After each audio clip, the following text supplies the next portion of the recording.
उनके बदन खौफ से कपकपा रहे थे। तुमने इन 2 आदमियों को कहां भेजा है गौरव? वो भी तलू के परस्तार थे। वो अगनास को तुम्हारे बारे में बताने गए हैं। अगर जलजला ना आया तो अगनास तुम्हें इन पहाड़ियों में घेर कर मार देगा, गौरव ने बताया। और जरनैल बेकाबू हो गए। जलील कुत्ते बुज़दिल उस पर टूट पड़े। उन्होंने बेपनाह जिंदगी का मुजाहरा करते हुए गौरव को खून से मार मार कर हलाक कर दिया। उन्होंने उसकी गर्दन तोड़ दी, हाथ पांव एक दूसरे से जुदा कर दिए और उसके जिस्म के टुकड़ों को फिजा में उछाल दिया। यह सब कुछ इतनी जल्दी हुआ था कि मैं कुछ नहीं कर सका। और फिर जब वो वहशी पुरसकून हुए तो मैंने गुसीली आवाज में उन्हें पुकारा। ताज ने तुम सबको हदायत की थी कि तुम मेरे हुक्म की तामील करो। फिर तुमने गौरव को किसके हुक्म से कत्ल किया? वो गद्दार था, वो दुश्मन था सरदार, एक जर्नैल ने खौफ से लरजते हुए कहा। इसने हमें मौत की वादियों में ला फेंका है। अब हम यहां से कैसे निकलेंगे?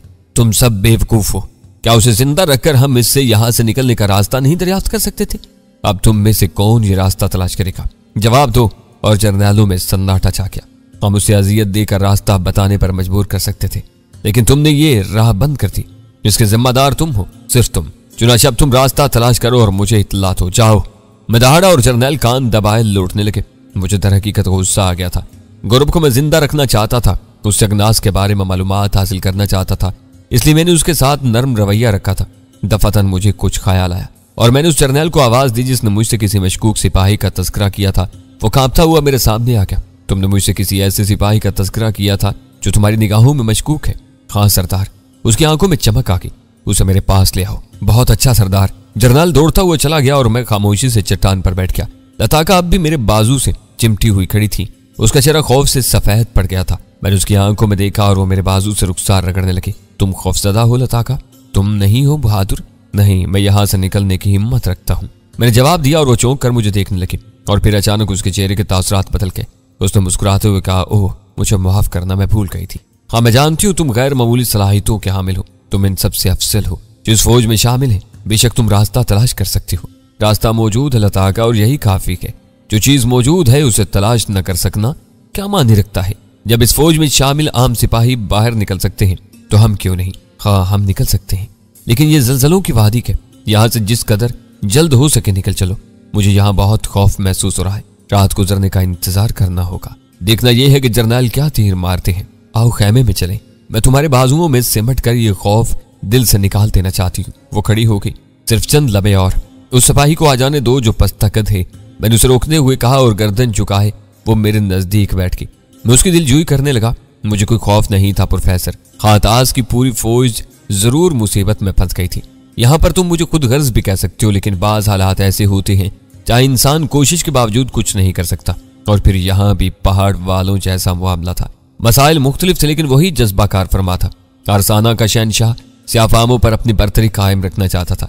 उन्हें अपना महकूम देखना चाहता था और ताज खुदा बन बैठा था।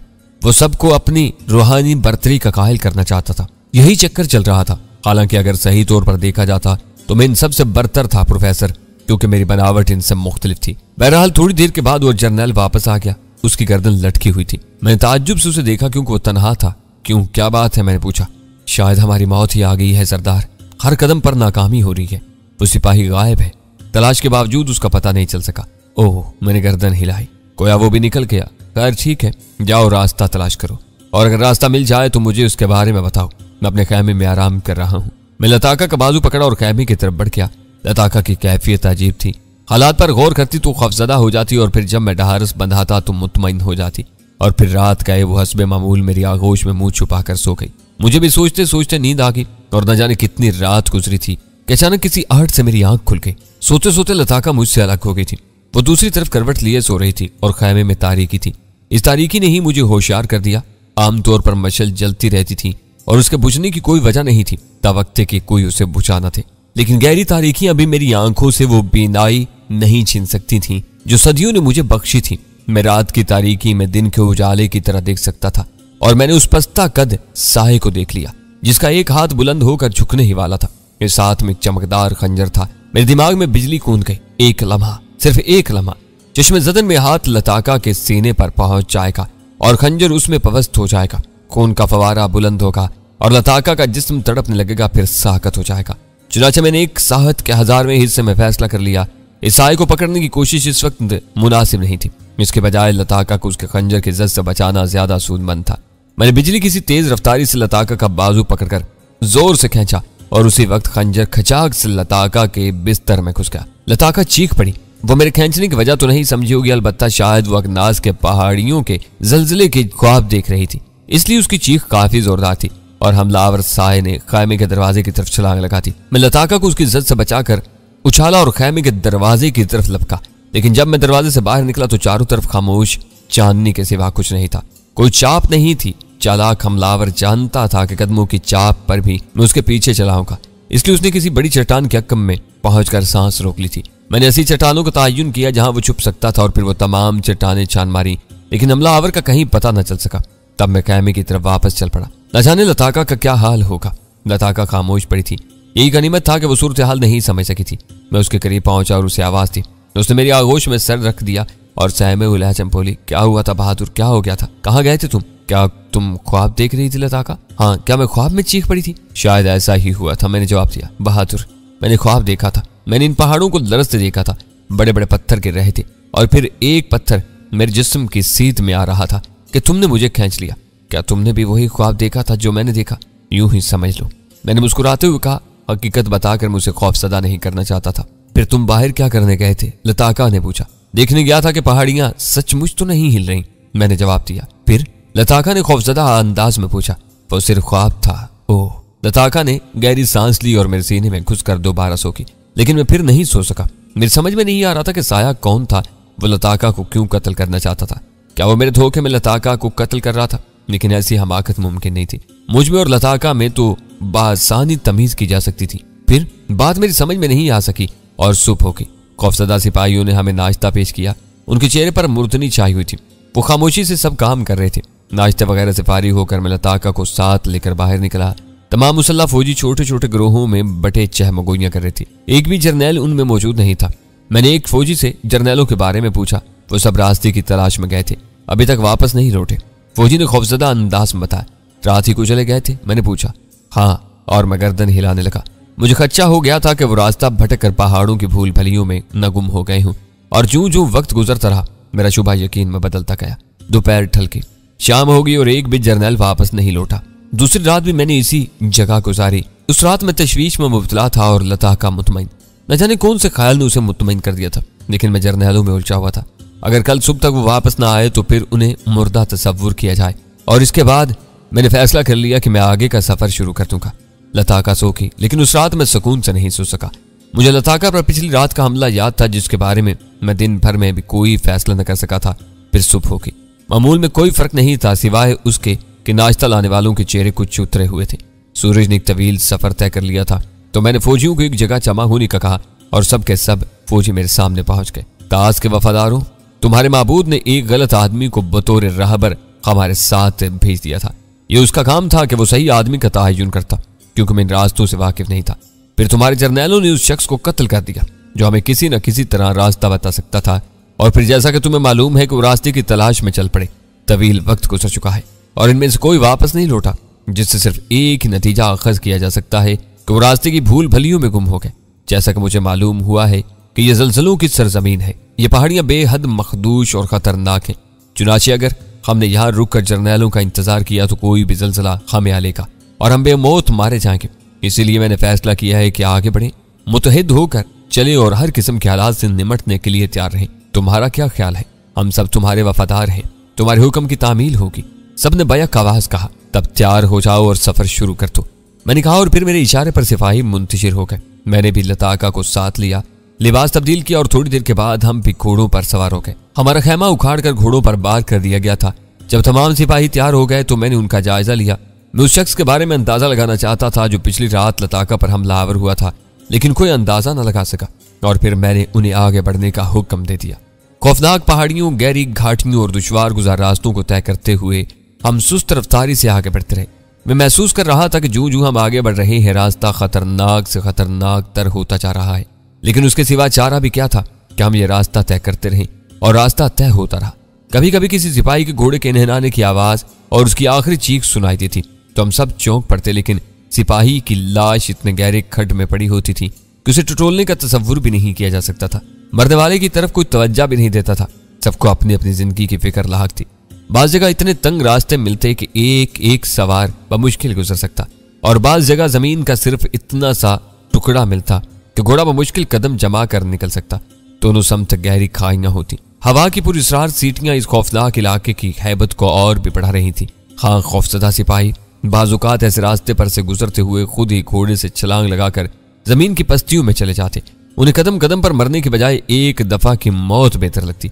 इस तरह फौज के जवान कम होते जा रहे थे, लेकिन हम आगे बढ़ रहे थे और मैं अगनास के बारे में सोच रहा था। बिलाशुबा उसके वफादार गौरव ने ताज की फौज को इस मुसीबत में डालकर एक बेशबहा कारनामा सरंजाम दिया था, और अब ताज की ये टूटी फूटी फौज अगर इस इलाके से निकल भी गई तो अगनास की ताजा दम फौज के मुकाबले में चंद मिनट भी नहीं ठहर सकती। तो ये है अगनास, और जूं जूं मैं उसके बारे में सोचता मेरे दिल में उससे मुलाकात का इश्तियाक पैदा होता जा रहा था। सूरज छुप गया, तारीकी फैल गई और सिपाही रुक गए। रात की खौफनाक तारीकी में एक कदम आगे बढ़ने की हिम्मत नहीं रही थी। रास्ते की खौफनाक सौगतों ने फौजियों को जिंदगी से मायूस कर दिया था। आज उन्होंने मेरा खैमा भी ना लगाया। हर शख्स बेजार बेजार सा नजर आ रहा था। जर्द चेहरे एक दूसरे की शक्ल में मौत तलाश कर रहे थे। खामोश खामोश जानकुनी की कैफियत में मुब्तला।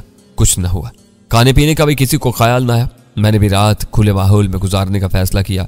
लताका मेरे पास थी, वो भी खामोश थी। सब पुज़मुर्दा थे सिवाय मेरे। लताका, मैंने उसे आवाज दी और उसने उदास आंखों से मेरी तरफ देखा। क्या सोच रही हो? कुछ नहीं, वो एक ठंडी सांस लेकर बोली।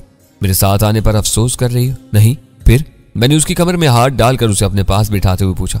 मैं सोच रही हूँ कि जिंदगी की मंजिल करीब आके। उसने कुछ खोटों पर जुबान फेरते हुए कहा। इतनी मायूसी अच्छी नहीं, मैंने कहा, लेकिन जो लम्हात मैं तुम्हारे साथ गुजार चुकी हूँ वो हासिल जिंदगी थे। तुम्हारी आगोश दुनिया की सबसे हसीन जगह है। कोई भी औरत इसे पाकर किसी और चीज की आरजू नहीं कर सकती। इसे सब कुछ मिल जाता है। उसने मेरी बात सुनी अनसुनी करते हुए कहा। मेरी मौजूदगी में तुम्हें फिक्र नहीं करनी चाहिए लता, कहा। मैंने उसे तसल्ली दी, लेकिन उसने मेरी बात पर तवज्जो नहीं दी और एक ठंडी सांस लेकर मेरी गर्दन में बाहें डालते हुए बोली। आखिरी बार, हाँ आखिरी, शायद मुझे प्यार कर लो, चाहे जिसके बाद मुझे कुछ ना मिले। और वो इसी दीवानगी के आलम में मुझे प्यार करने लगी। मैंने इस वक्त सोचा था कि वो ज़हनी तौर पर नाकारा होने की वजह से ऐसी हरकत कर रही है, लेकिन बाद में मुझे अंदाजा हुआ प्रोफेसर कि उसे मौत की आहट सुनाई दे गई थी। वो समझ गई थी कि जिंदगी के लम्हात मुख्तसर है, मौत आने वाली है, और मैंने उसे मायूस नहीं किया। अजीब हिजान खेज लम्हात थे प्रोफेसर। उसके बाद से आज तक मेरी जिंदगी में ऐसी रात नहीं आई प्रोफेसर। उसकी वहशत से परेशान हो गया था कि अचानक एक खौफनाक गड़गड़ाहट सुनाई थी। मैं उछल पड़ा। जलजला। लताका की वहशत खेज चीख उभरी और वो छिपकली की तरह मुझसे चिमट गई। जलजला जलजला। फौजियों की भयानक चीखें उभरी और वो पागलों की तरह इधर उधर तोड़ने लगे। बड़ी बड़ी चट्टानें लुढ़क रही थी, धमाके हो रहे थे, गरजदार आवाजें थी और फिजा बेहद भयानक हो गई थी। चारों तरफ से वहशत खेज कराहें, खौफनाक चीखें उठ रही थी। फिर एक बहुत बड़ा पत्थर मेरी टांगों पर गिरा और उछल कर दूर जा गिरा। मुझे कोई एहसास नहीं हुआ था। एक और चट्टान मेरी पुश्त पर आ गिरी और मेरे नीचे दबी हुई लताका की भयानक चीख गूंजी। मैंने चौंक कर उसे देखा। चट्टान का सिर्फ एक कोना उसके सर को छू गया था, लेकिन यही काफी था। लताका के सर का अब कोई वजूद नहीं था। उसका भेजा खून की आमेजिश के साथ चट्टान के रखनों से बाहर निकल गया था। उसका जिस्म होले होले कई बार मेरे जिस्म के नीचे तड़पा और साकत हो गया। लताका मर चुकी थी। अब उसके बेजान जिस्म की हिफाजत बेसूद थी। मैंने कुव्वत सर्फ करके चट्टान अपने जिस्म से धकेली और खड़ा हो गया। जमीन डगमगा रही थी, बड़े बड़े शिगाफ बन रहे थे। चट्टानें पुरशोर आवाज के साथ उखड़ती और अपने साथ पत्थरों का लश्कर लिए नीचे की तरफ तोड़ती और ताक ताक कर शिकारों को निशाना बनाती। चीखें कम हो गई थी। चीखने वाले खामोश हो चुके थे हमेशा के लिए। बचे खुचे भी मौत का मजा चख रहे थे। ये चट्टानें मेरे जिस्म पर भी गिर रही थी, लेकिन मैं अभी तक इनसे महफूज था। फिर चंद चट्टानों ने बैक वक्त मुझ पर हमला किया और मैं इनके नीचे दब गया। मैंने भी सोचा कि अब जो कुछ हो रहा है होने दिया जाए, जलजला खत्म हो जाए, इसके बाद निकलूंगा। चुनाचे मेरे ऊपर पत्थरों का अंबार लगता रहा।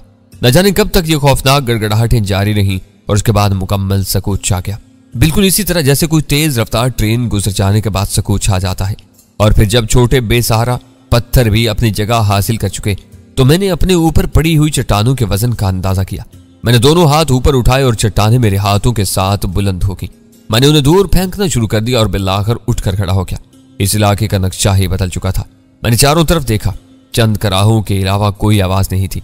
मैंने कराहों की समत का जायजा लिया और इस तरफ बढ़ा, लेकिन वो शायद आखिरी कराही थी, क्योंकि उसके बाद किसी आवाज ने मेरी रहनुमाई नहीं की।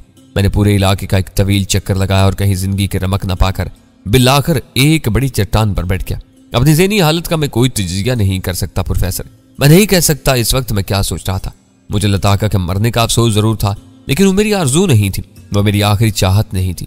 मैं जानता था कि अगर उसने अपनी जिंदगी की आखिरी सांसों तक भी मेरा साथ दिया तो वो कितनी होगी। एक रोज वो मर जाएगी, फिर ऐसी नापायदार हस्तियों के लिए परेशान होने की क्या जरूरत थी। हाँ, मैं तनहा रह गया था और अब मुझे तन्हाई का एहसास था।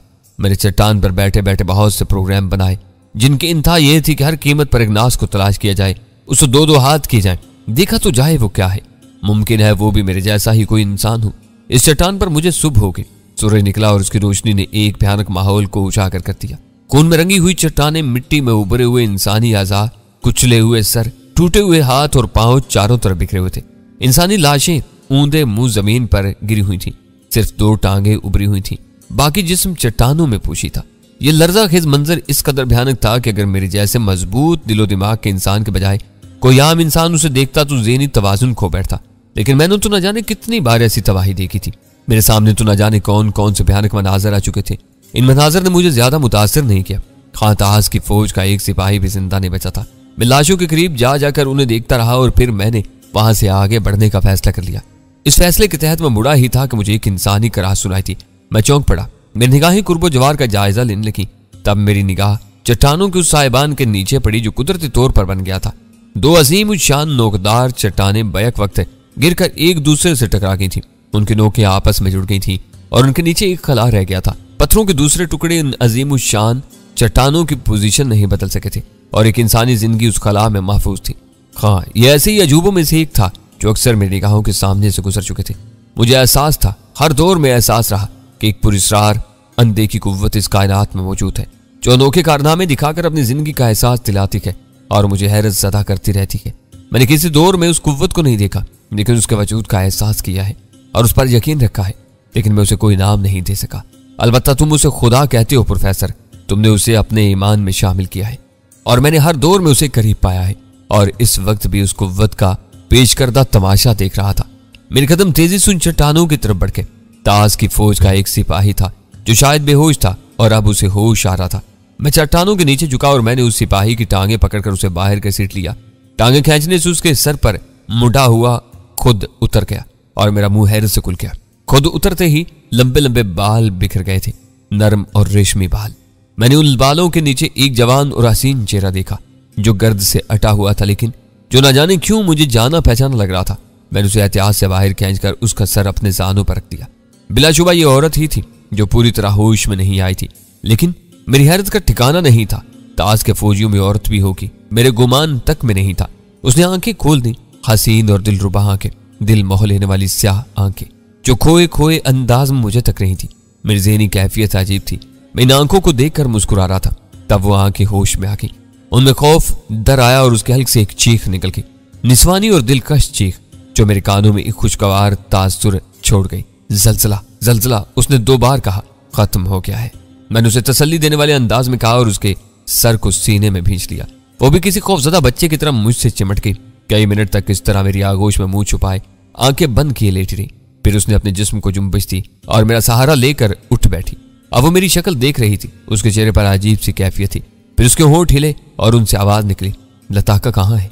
जल्जले की नजर होगी, मगर तुम कौन हो? मैं नर्म लहजे में पूछा। तुम मुझे नहीं पहचानते? उसने शाकी अंदाज में कहा। हाँ, मैं एतराफ करता हूं कि मुझे याद नहीं आ सका, ताहम मैंने तुम्हें देखा। मैं इंतारिया हूं, ताज की सबसे छोटी रानी। क्या तुम्हें याद आ गया? उसने कदरे तंजिया अंदाज में कहा और मेरी आंखों से एकदम पर्दा हट गया। मेरे ज़हन से गुबार झट गया और मुझे वही शाम याद आ गई जब शहंशाह ताज अपनी रानियों के साथ बैठा मुझे इग्नास की गिरफ्तारी पर आमादा कर रहा था और मेरी निगाहें उसकी एक कम सिन रानी की तरफ उठ गई थी। तब मैं उस हसीन रानी की आंखों में रकाबत के जज्बात महसूस कर रहा था। हसीन आंखों में रश्क व हसद की आग देखी थी मैंने। यही तो वो आंखें थी, यही तो वो खदोखाल थे जो गर्द में अटे होने के बावजूद इंतहाई दिलकश थे। लेकिन उसके साथ ही मुझे शदीद हैरत हुई थी। तुम? हाँ, मैं तुम्हें पहचान गया, लेकिन तुम यहाँ इस लिबास में? मैंने हैरत से कहा और उसने गहरी सांस लेकर रुख दूसरी तरफ कर लिया।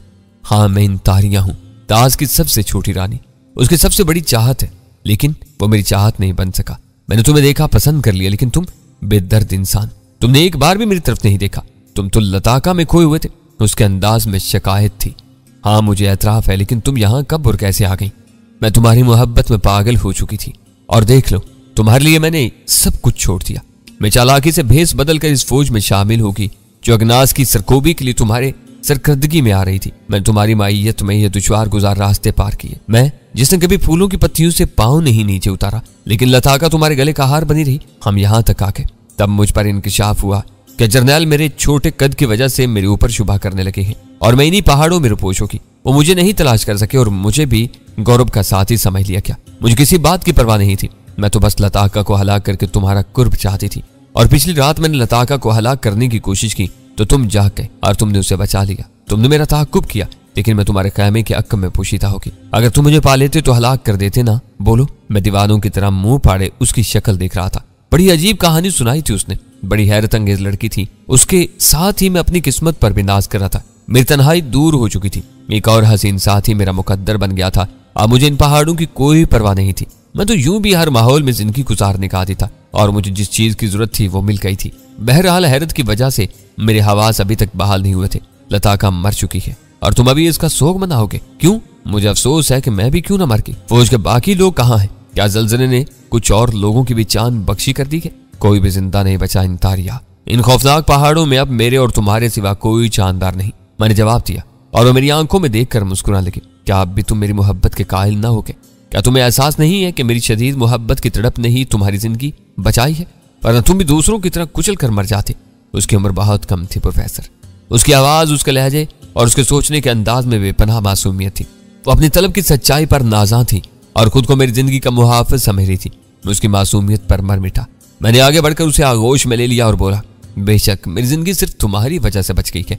मेरी गैर मुतवक्का हरकत, मेरा मोहब्बत भरा अंदाज, मेरे लहजे की हलावत, उन तीनों चीजों ने उसे हैरान कर दिया। उसे ऐसा मालूम हुआ जैसे कोई गैर मुतवक्का चीज मिल गई हो। वो हैरानी से इन तीनों बातों का यकीन करने लगी। क्या मासूम अंदाज था प्रोफेसर। फिर ये जानने के बाद कि ये सब कुछ उसके तसव्वुर का वहम तो नहीं था, उसका चेहरा खुशी से खिल उठा। मैं चाहती हूँ तुम हमेशा जिंदा रहो। लताका तो अब मर गई, बस तुम मुझे प्यार करते रहो। उसने मोहब्बत से मेरी गर्दन और रुखसार चूमते हुए कहा, तुम कहती हो तो मैं हमेशा जिंदा रहूंगा। तुमने मेरे लिए बहुत तकलीफ उठाई है। मैंने गर्मजोशी से उसे अपने सीने में भींचते हुए कहा, तुम लताका को तो याद नहीं करोगे ना? उसने मुश्तबा अंदाज में मुझे घूरा। बिल्कुल नहीं, मैंने जवाब दिया और वो खुश होकर मुझसे लिपट गई। काफी देर के बाद वो मुझसे अलहदा हुई। फिर उसने बच्चों के से अंदाज में चारों तरफ देखा और परेशानी से बोली, लेकिन अब हम यहाँ से कैसे निकल सकेंगे? मैं तुम्हारे साथ हूं ना, तुम्हें फिक्र करने की क्या जरूरत है? ओह हाँ, मैं भूल गई थी, तुम मेरे साथ हो। उसने जैसे मुतमईन होकर कहा और फिर वो मुतमईन अंदाज में मेरी तरफ देखती रही। उसकी आंखों से मोहब्बत के सूते फूट रहे थे। आओ यहाँ से चले, इस जगह के मनाजिर अच्छे नहीं है। कुछ अरसे के बाद यहाँ ताफुन फूटने लगेगा।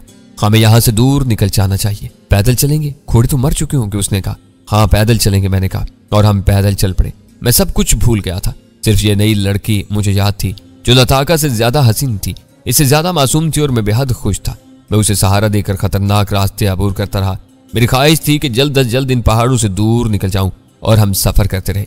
काफी तेज रफ्तारी से खतरनाक घाटियां, सरबुलंद खौफनाक पहाड़ियां अबूर करते रहे।